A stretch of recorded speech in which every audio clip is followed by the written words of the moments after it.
Assalamualaikum warahmatullahi wabarakatuh.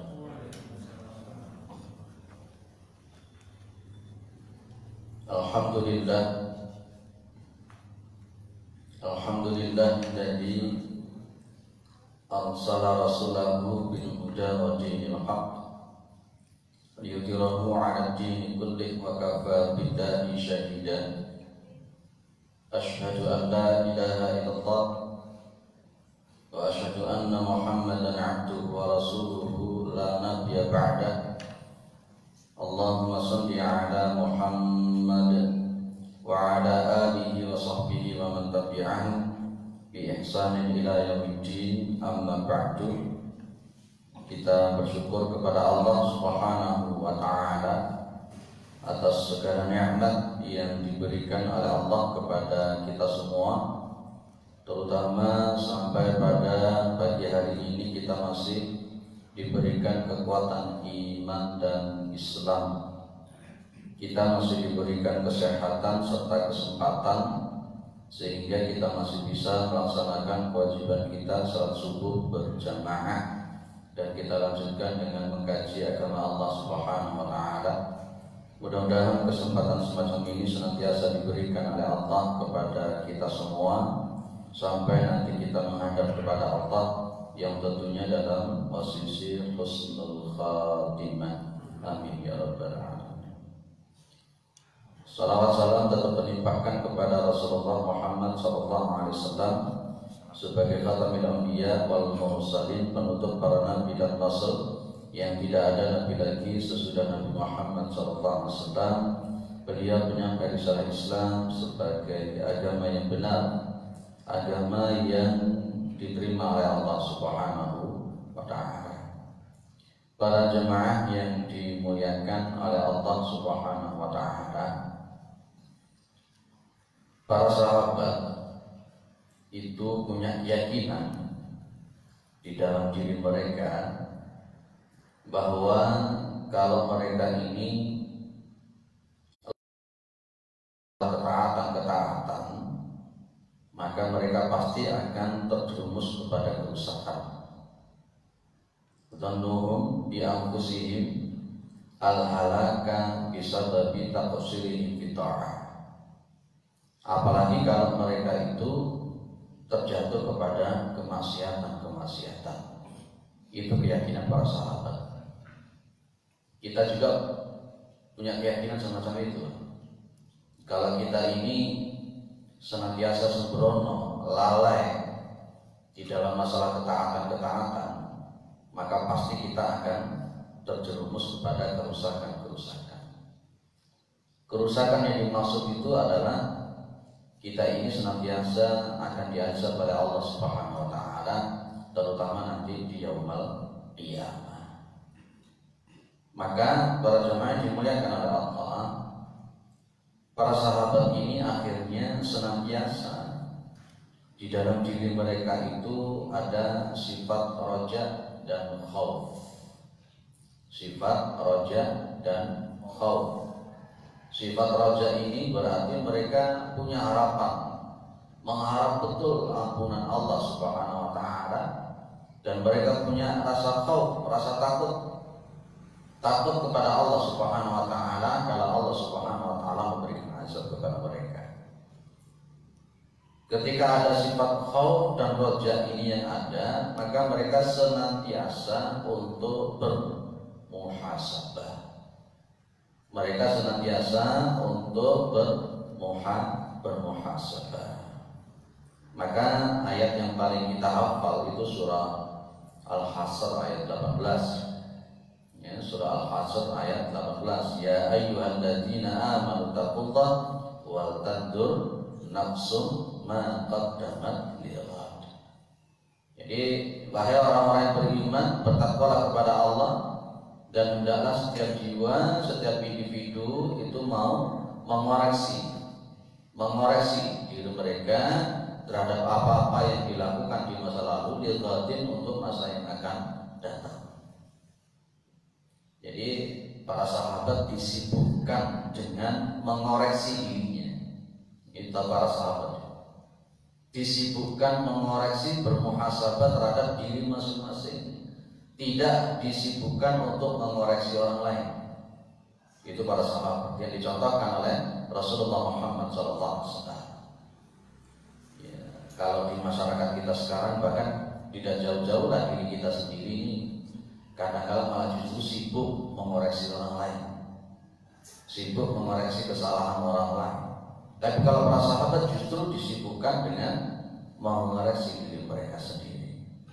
Maka konteksnya kemudian Umar bin Khattab radhiyallahu anhu pernah mengatakan, hasibu anfusakum qabla an tuhasabu.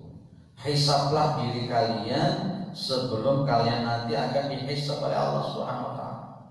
Sebelum nanti kita dihisab oleh Allah, ya berhisab dulu, kita hisab diri sendiri. Karena memang kita punya keyakinan bahwa nanti setelah mati ada kehidupan. Itu tadi yang saya baca di rakaat pertama jelas, kaifa takfuruna billahi wa kuntum amwatan fa ahyakum tsumma yumitukum tsumma yuhyikum. Ada 4 ya.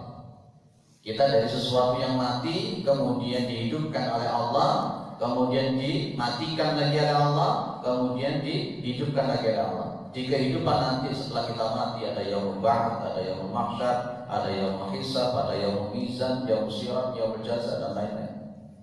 Itu keyakinan kita. Maka hasibu anfusakum qabla an tuhasabu. Hisablah diri kalian semua sebelum nanti kalian akan dihisab oleh Allah di yaumul hisab. Di situ konteksnya kan al yauma nakhtimu ala afwahihim wa tukallimuna aydihim wa tashhadu arjuluhum bima kanu yaksibun. Kemudian wazinu a'malakum qabla an tuzanu. Timbanglah amalan-amalan kalian sebelum nanti kalian akan ditimbang amalan-amalan itu. Jadi ada istilah yaumul hisab di yaumul qiyamah nanti, ada yaumul mizan. Ada yaumul hisab, ada yaumul mizan, nanti akan ditimbang oleh Allah amalan-amalan kita. Sebelum kita ini nanti ditimbang oleh Allah, sebelum nanti kita ditimbang oleh Allah, kita timbang dulu dengan cara bermuhasabah dari itu. Itu nanti kalau dalam surah Al-Qari'ah ada kata-kata fa amma man saqulat mawazinuhu fa huwa fi 'aishatir radiyah wa amma man khaffat mawazinuhu fa ummuhu hawiyah. Padahal kita ayat-ayat model begini kan hafal ya Pak ya. Kita ini ayat-ayat model begini jenengan saya hafal, tapi kadang-kadang prakteknya dalam kehidupan ini yang penting ya. Baik. Para jamaah yang dimuliakan oleh Allah Subhanahu wa taala, wa tahayyau kata Umar lil 'aradil akbar. Bersiap-siaplah, nanti akan perlihatan akbar, nanti akan ditunjukkan, ada pertunjukan yang sangat besar.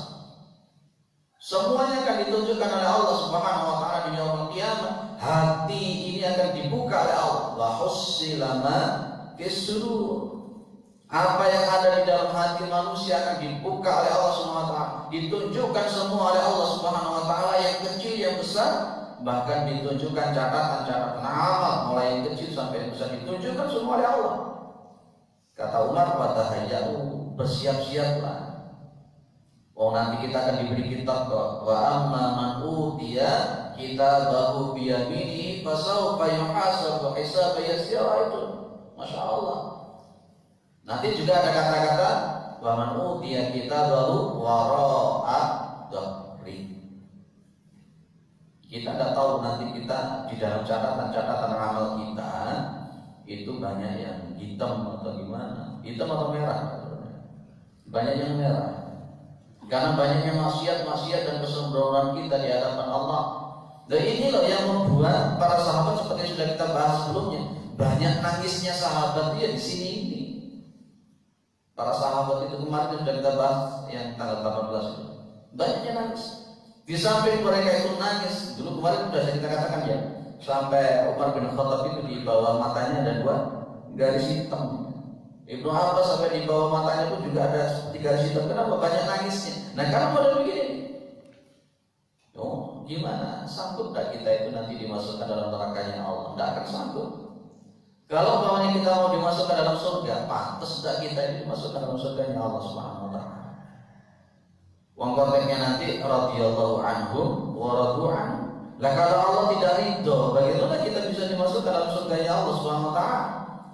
Nah, maka di sini para sahabat menggabungkan antara senantiasa mengharap kepada Allah dan khauf takut kepada Allah Subhanahu wa taala. Yauma idzin dalam surah Al-Haqq ayat 18, yauma idzin tu'raduna la takhfa minkum khafiyah.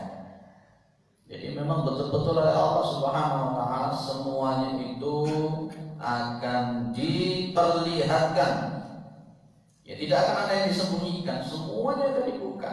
Makanya para jamaah dimuliakan oleh Allah, dalam sebuah riwayat dalam kitab Fathul Majid dari sahabat Abu Hurairah radhiyallahu anhu, juga ada dari riwayatnya Ibnu Abbas radhiyallahu anhu yang dulu pernah saya sampaikan di sini. Di situ ada 3 golongan, ada yang ahli jihad, ada yang ahli ilmu atau baca Quran, dan juga ada yang ahli sedekah. Masing-masing di dalam riwayat itu kan dikatakan kadzabta, kami ini dusta. Malaikat ikut-ikutan, wa qalatil malaikatu kadzabta. Malaikat juga ikut ngomong dusta kamu itu. Kalau di dalam riwayat itu kan orang yang ahli jihad, ahli ilmu atau baca Quran, atau yang ahli sedekah kan masing-masing ngomong, ya Rabb, umur saya buat saya begini, umur saya buat untuk ini, untuk ini, untuk ini, untuk ini. Saya gunakan untuk berjihad di jalan Allah Subhanahu wa taala. Yang punya ilmu, yang punya baca Quran setiap hari mengatakan kami membaca Al-Quran seperti itu. Jawabannya enteng, Allah kadzab kamu dusta. Kenapa modelnya begitu? Ya itu tadi, pada posisinya dibuka semua. Berarti orang itu tadi niatnya tidak benar. Niat-niatnya tidak benar, karena konteksnya innamal a'malu binniyat wa innamal likulli imrin ma nawa. Segala sesuatu itu tergantung daripada niat, dan seseorang akan mendapatkan apa yang dia inginkan. Sehingga pada yaumul kiamat dibuka semua oleh Allah. Kata dalam konteks kalau Allah mengatakan kamu dusta, itu berarti niat orang itu tidak melakukan amalan ibadah itu tidak benar. Mizan batinnya itu tidak benar. Maka konteksnya wa ma umiru illa liya'budullaha mukhlishina lahud-din hunafa'a wa yuqimus salata wa yutuz zakata wa dzalika dinul qayyim. Itu penting sebagai bentuk mizan batinnya, sebagai timbangan yang tidak tampaknya ini loh yang paling penting. Nah, para jamaah yang dimuliakan oleh Allah, berkenaan dengan masalah muhasabah itu ada 6. Ada 6. Masing-masing itu entah sudah kita lakukan semua atau belum. Ada namanya musyarakah atau musyaritah, ada namanya muraqabah, kemudian muhasabah, kemudian ada mu'aqabah, kemudian ada mujahadah, dan ada namanya mu'atabah. Ada 6. Biasanya yang kita kenal itu yang muhasabah saja kan. Nah, sebenarnya itu ada beberapa hal. 6 ini penting untuk kita awali. Masing-masing saling berkaitan. Yang pertama ada istilah musyarakah atau musyaritah. Musyarakah itu begini, ketika seseorang itu mensyaratkan dirinya, mengazamkan dirinya. Misalnya dia ngomong, hari ini saya harus bisa sholat sunat sekian rakaat. Hari ini saya harus bisa baca Al-Quran minimal 1 juz. Itu namanya musyarakah. Dia mensyaratkan dirinya, mengikat dirinya, saya harus begini. Itu kalau orang itu tidak ada musyarakah begini, dia akan jadi angin-anginan. Saya hari ini tak ngaji ke Al-Mu'minun Mahakam, saya hari ini akan begini, akan begini, akan begini. Ini namanya musyarakah. Sudah pernah jadikan begitu? Tapi kalau sudah kita melakukan musyarakah, maka jangan hanya sekedar azamnya saja, nanti digandeng dengan namanya muraqabah. Muraqabah itu kalau dalam bahasa kita itu mengawasi. Tenanan niat kita itu benar. Kita punya azam itu betul kan? Kita punya keinginan itu betul tadi, awasi betul. Kalau para ulama mengatakan seolah yang namanya muraqabah itu ketika kita itu dagang, tapi yang kita jalankan dagangannya itu miliknya juragan. Juragan selalu ngawasi ini bener atau dolim, pelaksanaan pembukuannya bener atau enggak.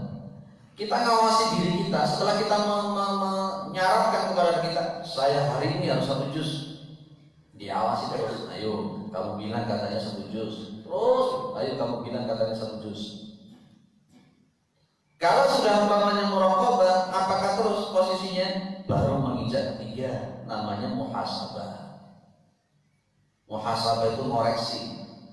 Ngoreksi gimana? Loh, katanya kemarin itu setiap hari 1 juz, lah kok sekarang nggak sampai 1 juz. Loh, sekarang kok nggak baca. Loh, sekarang kok lalai lagi. Nah, itu muhasabah terus ngoreksi. Ketika mau tidur, oh tadi saya begini, tadi saya begini, saya begini, saya begini. Itu muhasabah. Ketika sudah ada muhasabah, maka nanti digandeng dengan mu'aqabah. Mu'aqabah itu memberikan sanksi, memberi sanksi kepada diri kita. Makanya begini Pak, jenengan sudah musyawarah, melakukan musyawarah, memberikan syarat azam. Saya hari ini wajib baca Al-Quran 1 juz setiap hari. Ternyata jenengan bleset tidak membaca 1 juz 1 hari, maka pakai mu'aqabah. Jenengan ngasih hukuman sendiri kepada jenengan. Jenengan akan memberikan hukuman. Loh, sekarang saya tidak membaca 1 juz, berarti saya hukum diri saya sendiri. Saya hukum dengan membaca 2 juz. Itu namanya mu'aqabah. Pernah jenengan menghukum diri sendiri? Kalau umpamanya tadi malam saya itu tidak sholat tahajud ini, waduh gimana? Tadi malam saya tidak sholat tahajud. Terus kalau begitu siang hari saya akan memperbanyak sholat sunnah. Itu hukuman untuk diri kita. Itu mu'aqabah. Oh, para sahabat Rasulullah SAW itu senantiasa melakukan semacam itu.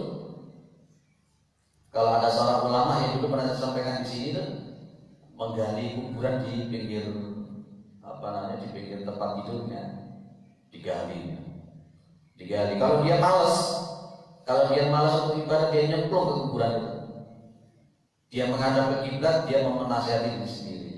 Loh, ini loh, nanti kamu juga akan seperti ini. Kamu nanti akan mati seperti ini. Dan mati itu tidak akan diberitahu lebih dulu. Nanti akan kamu. Kemudian dia bangkit dari kubur yang dia gali di rumahnya itu. Akhirnya kemudian dia sholat. Itu modelnya begitu. Memberi sanksi ini saya kira betul untuk diri kita sendiri. Diawali dengan musyawarah, kemudian ada muraqabah, kemudian ada muhasabah, baru kemudian ada mu'aqabah. Kita ada salat subuh loh, tadi keringanan, tadi keringan, tidak salat subuh kamu siangan. Terus apa sanksinya untuk kamu? Loh ya, kalau kita bisa memberi sanksi untuk anak kita yang tidak sholat, umumnya kita bisa memberikan sanksi kepada istri kita yang tidak ikut ngaji loh. Ini yang lebih penting lagi, kita mampu untuk memberikan sanksi hukuman untuk diri kita sendiri. Pernah dengan hukum seperti itu? Belum pernah ya. Jadi kalau maunya kita, tapi mungkin ini karena kita memang yang awal untuk yang namanya musyawarah belum terlaksanakan musyawarah. Kalau nanti musyawarahnya dilakukan, masuk kepada muraqabah jalan, masuk ke muhasabah, kemudian pada mu'aqabah. Nah, untuk bisa musyawarah, untuk bisa muraqabah, untuk bisa muhasabah, untuk bisa mu'aqabah itu dibutuhkan yang nomor berapa? 5, itu mujahadah. Mujahadah itu artinya sungguh-sungguh, tenangan, berjuang. Man jahada fina lanahdiyannahu subulana, itu mujahadah. Kalau saya dulu di pondok itu ada thariqah tertentu dikenal dengan ayo setiap hari Kamis apa ada mujahadah. Mujahadah itu sungguh-sungguh. Akhirnya jamaah-jamaah thariqah itu dikumpulkan jadi satu di pondok itu, diajak wiritan bareng, diajak muhasabah bareng, diajak nuturi awake dhewe bareng-bareng, diceramai sama Pak Yai. Nanti setelah itu kembali ketemu lagi bulan depan. Kembali bulan depan nanti kumpulkan lagi, sama-sama saling muhasabah selama 1 bulan ini ngapain. Itu thariqat apa namanya, Naqsabandiyah dulu, tapi saya tidak ikut. Ya. Jadi ada istilahnya mujahadah. Di antara mujahadah yang di situ yang dilakukan banyak zikir, banyak sholat malam, banyak baca Quran. Sambil tetap mujahadah sungguh-sungguh tadi, mulai musyawarah, muraqabah, muhasabah, muhaqabah tadi dilakukan.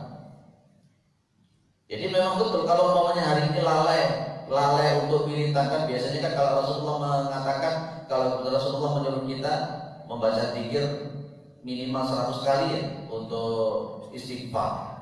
Nah kok dilarang dalam satu hari kita tidak istighfar, tidak sampai 100, yo harus disanksi. Wis kalau begitu kamu hari ini istighfar 500 kali, nah begitu. Itu namanya mu'aqabah. Digandeng dengan mujahadah bersungguh-sungguh. Lah yang terakhir ada istilah mu'atabah. Bedakan antara mu'aqabah dengan mu'atabah. Mu'atabah itu artinya kita harus mencela diri sendiri. Mencela diri sendiri. Jangan ngelomi wong tok. Mu'atabah itu mau mengolok-olok dirinya, mau mencela dirinya. Kalau dalam bahasa Jawa itu gelem misui awake dhewe. Biasanya kita ini penyakitnya kan misui wong. Misui wong. Ini sekarang oleh syariat kita itu diajak untuk berani memarahi diri kita sendiri. Itu dimarahi kita. Pernah jenengan memarahi diri sendiri? Tidak pernah ya. Memarahi diri sendiri tidak pernah. Umpamanya kita telat sholat subuh, sekenono awake dhewe. Awak wong Islam kok gak sholat subuh, kaya wong munafik wae. Tapi ngomong untuk nasihati diri kita, bukan nyindir orang lain. Itu juga bagian nanti dari bagian muhasabahnya juga. Nah itu kalau ada orang itu, ya memang maaf sekali lagi, memang orang itu gajah di lautan nih, gajah di pelupuk mata itu udah kelihatan, tapi semut di seberang lautan itu kelihatan. Kadang-kala kita suka misi uang, memarahi orang, tapi tidak pernah memarahi diri sendiri. Ya, gak kelihatan maksiat kita itu. Akhirnya orang itu tampak di dalam diri orang itu kurang. Nah justru kalau di dalam syariat itu ini mu'aqabah. 6 hal ini kalau kita lakukan, Pak insya Allah kita lakukan. Apa tadi? Musyawarah. Setelah ada musyawarah, kemudian ada muraqabah. Setelah ada muraqabah, kemudian ada muhasabah. Setelah ada muhasabah, ada muhaqabah, kemudian mujahadah dan mu'atabah. Ada 6. Masya Allah. Ini berapa yang kita lakukan dari 6 itu? Yang sudah kita lakukan berapa? Minimal diawali dulu yang pertama. Kita berani memberikan syarat, berani bercita-cita dulu, berani bercita-cita. Gitu. Pokoknya saya hari ini harus begini. Pokoknya saya hari ini harus begini. Pokoknya saya hari ini harus begini. Di awalnya itu dulu. Saya nggak bisa baca Quran. Saya 1 bulan target harus bisa baca Quran. Nah, itu minimal, itu musyawarah. Saya 1 bulan minimal 10 ayat hafal sama maknanya, sama tafsirnya. Nah, itu namanya musyawarah. Terus sampai nanti pada posisi tak balik ke hafal ya seneng awake dhewe. Mosok 10 ayat sak bulan nek hafal-hafal. Ngono gitu. Itu namanya mu'atabah. Clear ya, Pak? Para jamaah yang dimuliakan oleh Allah Subhanahu wa taala, para sahabat itu senantiasa melakukan yang 6 ini. Dilaksanakan semua oleh sahabat secara disiplin. Dan biasanya kalau dalam istilah orang-orang tasawuf itu ada mursyidnya.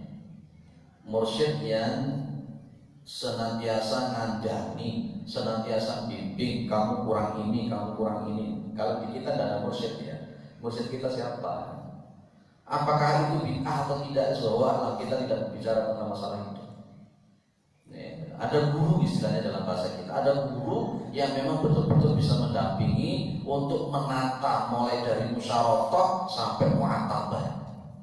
Ono sing ngandani, kamu tadi udah ngapalkan Quran, ayo hafalkan Quran. Kamu tadi itu udah sholat subuh, coba sekarang apa yang kamu lakukan untuk ganti itu. Bukan kodok ya, artinya mu'aqobah itu menghukum diri kita karena kita telah kelewatan melakukan sesuatu. Akhirnya kalau sudah musyawarah sampai mu'atabah ini, nanti orang itu menyibukkannya untuk dirinya, tidak koreksi orang lain, tidak suka koreksi orang lain, tapi ya dikoreksi siapa? Dirinya. Itu konteksnya muhasabah sampai mu'atabah itu enggak, nanti tidak akan tidak akan tersibukkan dengan orang lain. Kalau orang sudah melakukan musyawarah ini, nanti yang dipikirkan dirinya, mengoreksi dirinya, amalan dirinya, kebaikan dirinya, kesalahan dirinya, itu ya dikoreksi. Nah, masya Allah. Makanya nanti zikir dengan berpikir itu digandeng. Alladzina yadhkurunallaha qiyaman wa qu'udan wa 'ala junubihim. Tapi jangan lupa wa yatafakkarun. Memang betul di situ ayatnya wa yatafakkaruna fi khalqis samawati wal ardh. Nanti akan dilihat di ayat-ayat yang lain juga berpikir tentang dirinya aja. Wa fi anfusikum afala tubsirun. Kepada diri kalian apakah kalian tidak melihat? Dilihat diri kita ini, dilihat kenapa? Maksiatnya kayak apa? Clear ya? Kalau kita itu senantiasa suka mengoreksi orang lain, aduh gampang Pak, betul gampang. Dalam 1 menit kita bisa menulis kesalahan orang lain itu berapa. Tapi coba sekali-kali kita mencatat kesalahan kita setiap hari itu berapa kesalahan kita. Lanjut ya. Kemudian Syekh Abdurrahman pernah mengatakan begini, Fattishu anfusakum fima hiya alaihi minal qaba'ih. Fattishu itu artinya koreksi, mengoreksi. Koreksilah anfusakum, diri kalian semua, fima hiya alaihi minal qaba'ih, yang di dalamnya itu ada kejelekan-kejelekan. Kejelekan-kejelekan itu silakan diteliti, silakan dikoreksi, kira-kira benar apa enggak. Ini kita hubungkan dengan posisi al-mu'minu mir'atul mu'min. Orang mukmin itu kaca, cermin bagi mukmin yang lain. Umpamanya begini doang, yang disebut dengan al-mu'minu mir'atul mu'min itu. Orang mukmin itu menjadi cermin bagi mukmin yang lain.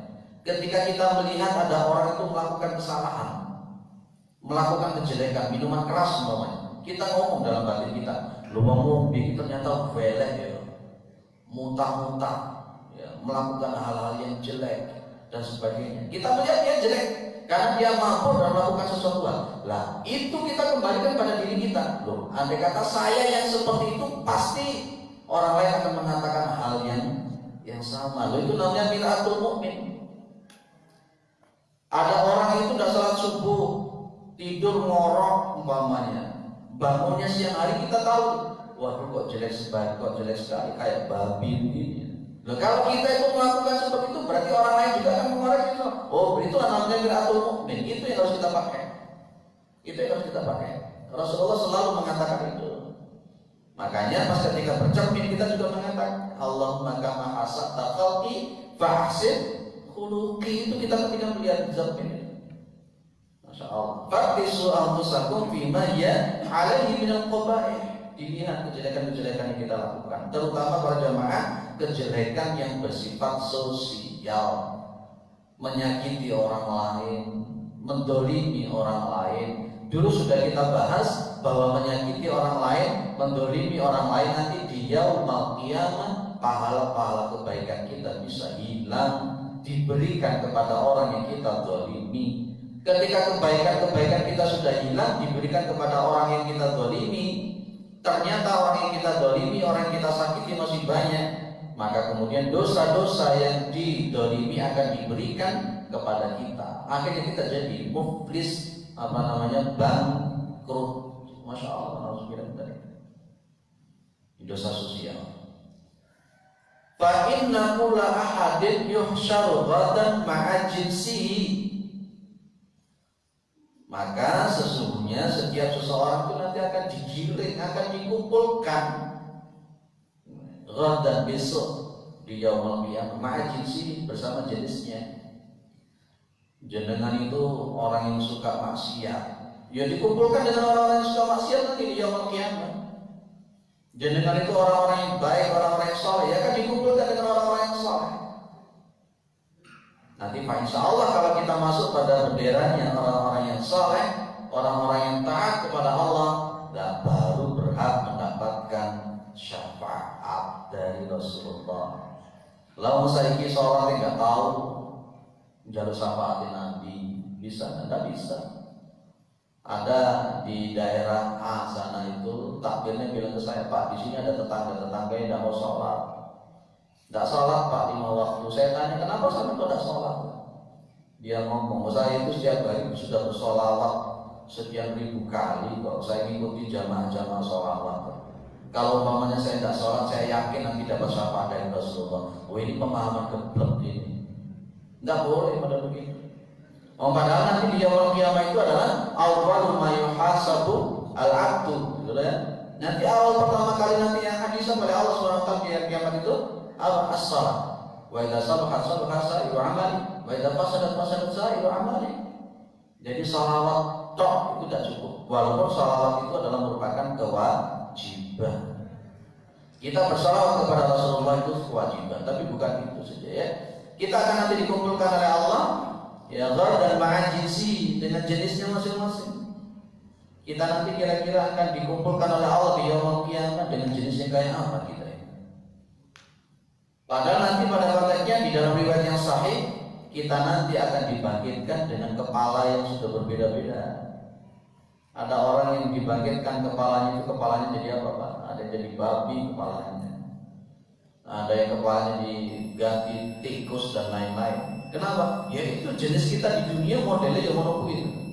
Kenapa? Tadi sudah saya katakan bahwa di surat Al-Haqqah 18 itu sebuah bentuk pertunjukan yang sangat besar. Kita nanti akan bisa lihat kok. Oh itu loh sih biasanya ini ternyata pembohong. Oh ini biasanya begini loh ternyata begini geletek mulai. Oh ini loh yang dulunya begini ternyata kepalanya gantinya babi dan seterusnya. Dibuka semuanya oleh Allah. Kita akan melihat mana yang jujur, mana yang tidak jujur, mana yang munafik, mana yang bukan munafik, mana yang mukmin, mana yang tidak mukmin. Nanti di yaumul qiyamah akan dilihatkan semua oleh Allah. Maka kita di situ tadi faktisu anfusakum itu pakainya. Kalau di sini kita nggak ngerti Pak, di sini kita nggak ngerti orang ini munafik apa tidak ngerti ya. Orang ini jujur apa tidak ini konteksnya gimana? Baik. Kemudian faman waqa'a fi sa'iril ma'asi falahu ma'a kulli qaumin khusyra. Barang siapa yang terjatuh kepada semua maksiat-maksiat, maka bagi dia itu bersama kaum khusyra, dia itu dikumpulkan. Ini ada kumpulan gerombolan yang mabuk-mabuk. Ini kumpulannya bagian orang zina-zina. Ini bagian kumpulannya bagian orang yang riba-riba, rentenir macam-macam. Lah kalau kita semua ini kita lakukan, berarti kita kumpulan yang kafir itu nanti di yaumul qiyamah. Kelihatan sekali, oh berarti bejat betul. Ditimbang apa lagi? Paman sakulat mawazinu fa fi 'isyatir radiyah. Ditimbang kebaikan orang yang belas maksiat. Akhirnya dimasukkan dalam nerakanya Allah Subhanahu wa taala. Para jamaah yang dimuliakan oleh Allah Subhanahu wa taala, maka ayo kita ini apa tadi? Mencela diri kita. Mencela diri kita ya termasuk konteksnya musyarakah, muraqabah, muhasabah, mu'aqabah, mujahadah, dan yang terakhir adalah mu'atabah. Mudah-mudahan kita ini adalah orang-orang yang senantiasa dihindarkan dari kemaksiatan. Mudah-mudahan kita ini dikuatkan oleh Allah senantiasa untuk selalu berbuat baik, beriman kepada Allah dan Rasulnya. Maka posisinya kita gabung antara tadi apa? Roja dan khauf. Roja dalam pakainya kita mengharap kepada Allah ampunan. Siapa sih yang tidak punya salah itu siapa? Al-insan mahalul khata wa nisyan. Siapa yang tidak punya salah? Yang tidak punya salah itu siapa? Justru karena kita ngaku kita ini punya salah, ayo roja mengharap kepada Allah, mengharap kepada Allah dengan melakukan hal-hal kebaikan-kebaikan dengan musyawarah sampai mu'atabah.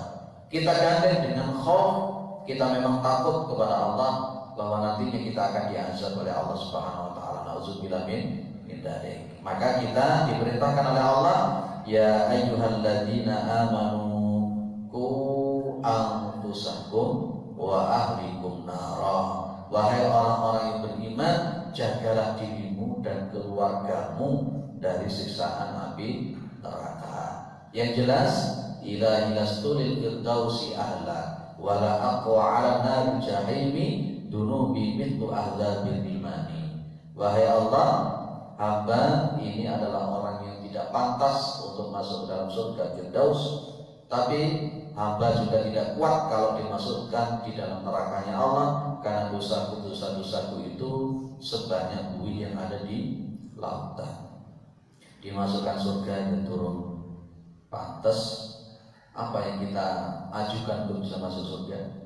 Dimasukkan ke dalam neraka kita juga tidak mungkin kuat, karena dosa-dosa kita yang begitu luar biasa. Muhasabah, senantiasa bermuhasabah. Monggo, mungkin ada yang perlu didiskusikan. Pak Hussein, monggo. Assalamualaikum warahmatullahi wabarakatuh.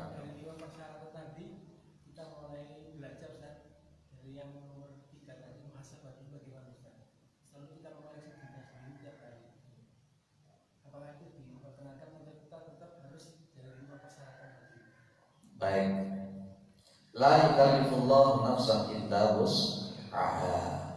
Allah itu tidak akan membebani hambanya kecuali sesuai dengan kemampuan. Tapi kita juga tidak boleh mempunyai mengambil alasan dari ayat ini untuk jadi malas, tidak. Maka tetap kita gandeng dengan fattaqullaha mastata'tum. 6 hal ini perlu kita lakukan sesuai dengan koridor kemampuan kita, bertahap. Mungkin kita awali dulu dengan musyawarah, kemudian meningkat jadi muraqabah, sampai nanti meningkat pada posisi mu'atabah. Bah, insya Allah kita nanti jadi orang-orang yang dirahmati oleh Allah Subhanahu wa taala. Jadi sekali lagi bahwa konteksnya 6 hal ini adalah sesuatu yang sangat-sangat penting untuk kita lakukan, dan Allah Maha tahu kemampuan seseorang itu. Sudah dilakukan berapa tadi? 5. Berarti kurang 1 kan? Kurang 1. Itu sudah luar biasa. Sudah luar biasa. Sudah melakukan 5 itu sudah luar biasa. Ada yang belum melakukan sama sekali kan? Baik. Terus apa lagi? Ada yang lain? Ibu? Tidak ada. Kepada kaum ini berarti mantap, paham. Atau mungkin dua hal. Yang kalau pertama paham, yang kedua tidak paham. Tidak pahamnya kenapa lagi? Ngantuk, ketiduran. Baik. Ya. Para jemaah yang dimuliakan oleh Allah Subhanahu wa taala, saya itu berandai-andai kata setiap individu itu melakukan apa yang kita bahas kali ini. Ya, damai paling. Indonesia kita terutama skala besar damai paling. Ada orang itu yang dikoreksi dirinya sendiri, nggak suka koreksi orang lain. Ada orang bermujahadah untuk dirinya sendiri. Kalau setiap individu seperti itu, damai pada masyarakat kita ya Pak ya. Tahu? Oh, nggak ada jaksa, nggak ada penjara itu. Bukan ada jaksa di diri yang beli ya Pak. Nah, dapat berapa miliar gitu? Dapat berapa miliar dari Joko Chandra ya, Masya Allah. Baik, mudah-mudahan kita husnul khatimah, mudah-mudahan kita dimasukkan dalam surganya Allah Subhanahu wa taala. Mudah-mudahan anak-anak kita adalah anak-anak yang saleh dan salihah. Mudah-mudahan umur kita diberkahi oleh Allah. Mudah-mudahan harta kita diberkahi oleh Allah. Mudah-mudahan keluarga kita sakinah mawaddah warahmah. Mudah-mudahan negara kita ini, saya betul-betul kita mengharapkan negara kita menjadi negara ibadatun thayyibatun wa rabbul ghafur. Wabah ini segera diangkat oleh Allah Subhanahu wa taala. Subhanakallahumma wa bihamdika asyhadu an la ilaha illa anta astaghfiruka wa atubu ilaik. Assalamualaikum warahmatullahi wabarakatuh.